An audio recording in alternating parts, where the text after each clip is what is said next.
Hello, in this video we'll show what could be one of the causes if you have a problem with the electric power steering on your Opel Corsa E.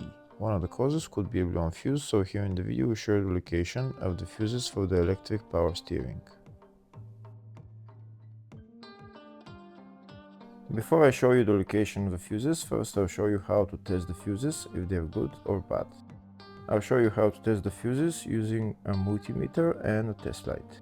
First I'll show you how to test the fuses with the test light. For this purpose we need to turn the ignition on. This is the test light that I'm using. We need to attach the cable of the test light to battery negative or somewhere on chassis ground. Then we're going to start testing the fuses with the test light. On the fuses there is two pins, you can see them right there before the 30 and after the 30. There's two pins where we touch them with the test light, and if both pins light up, that means the fuse is good. If only one pin lights up, that means the fuse is bad. Sometimes none of the pins light up, that means that there is no power going to that fuse.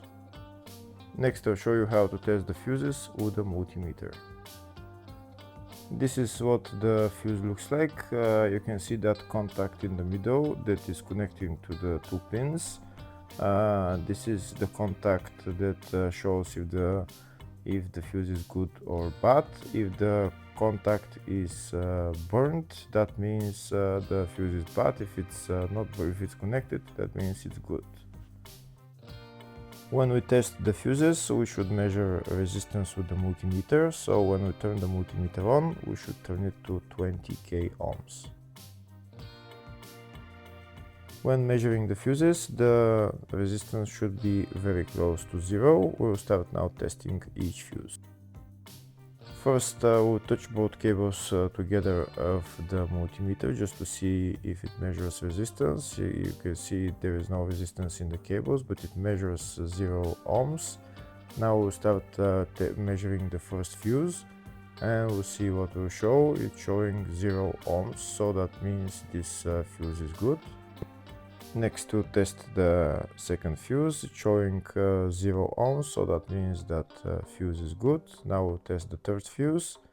Third fuse is also showing 0 ohms, so that means that fuse is also good.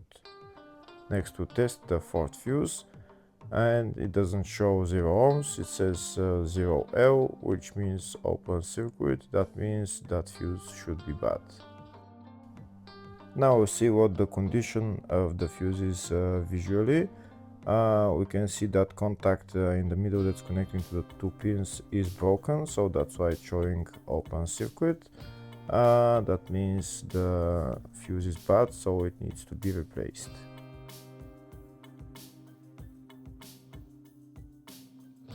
Next, I'll show you the location for the fuse boxes on this Opel Corsa E. There is one main fuse box in the engine bay and one in the fascia. First, I'll show you the location of the fuse box in the engine bay. It's located behind this plastic cover. That's the fuse box right there. There is also another fuse box, engine bay 2, which is on top of the battery, just on the left. And next I'll show you the location of the fuse box in the fascia. It's just behind this cover. We need to pull out this cover, and that's the fuse box in there.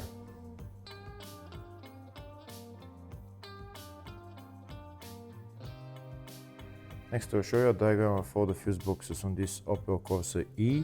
There's two fuse boxes in the engine bay 1 and engine bay 2, and two in the fascia 1 and fascia 2 fuse boxes. Next, to show you the location of the fuses for the electric power steering on this Opel Corsa E. Fuses are located in the fascia 1 and engine bay 2 fuse boxes. Ciao. First, I'll show you the location of the fuse in the fascia 1 fuse box, and it's F9 fuse. To co jest? Next, I'll show you the location of the fuse in the engine bay 2 fuse box, and the fuse there is F4. Hopefully the video was helpful. Please like and comment on the video and subscribe to the channel. Thank you.